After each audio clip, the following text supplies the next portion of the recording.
یاد رکھو جو کچھ اللہ تعالیٰ کے پاس ہے وہ اس کی اطاعت سے ہی حاصل کیا جا سکتا ہے، اور اس سلسلے میں خصوصی طور پر استغفار بہت کارآمد ہے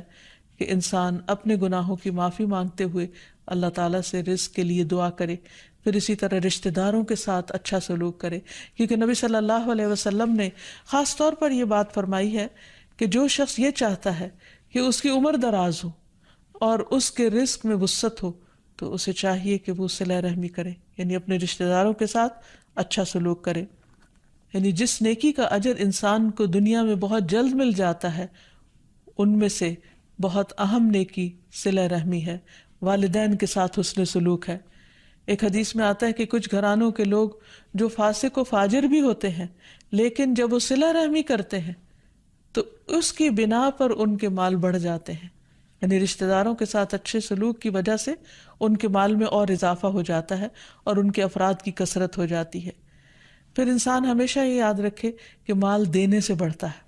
صدقہ خیرات مال میں اضافے کا ذریعہ بنتا ہے۔ پھر اسی طرح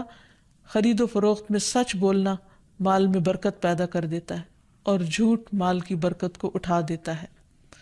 اور پھر خاص طور پر انسان رزق کے لیے دعائیں کرتا رہے، کیونکہ سارے خزانے تو اللہ کے پاس ہیں، وہ جب جس کو جتنا چاہے عطا کر سکتا ہے۔ اس کے لیے نبی صلی اللہ علیہ وسلم کی سکھائی ہوئی مسنون دعائیں بہت ہی بہترین ہیں۔ نبی صلی اللہ علیہ وسلم ہر روز صبح فجر کی نماز کے بعد یہ دعا پڑھتے تھے،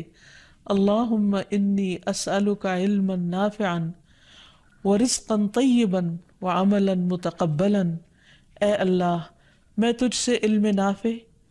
طیب رزق یعنی پاکیزہ رزق اور مقبول عمل کا سوال کرتا ہوں، یعنی ایسے عمل کی توفیق دے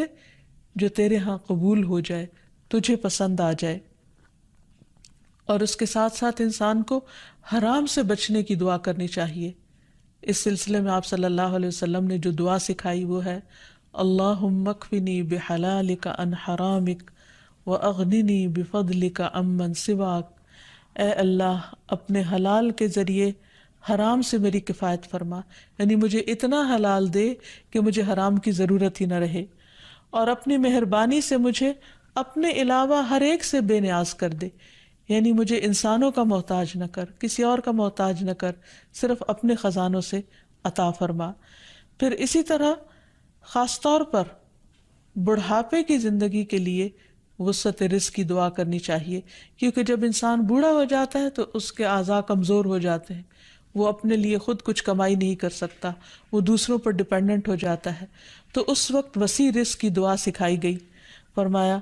اللہم اجعل اوسع رزقک علی عند کبر سنی وانقطاع عمری۔ اے اللہ جب میں بوڑھا ہو جاؤں اور میری عمر ختم ہونے لگے تو میرے رزق کو وسیع کر دے۔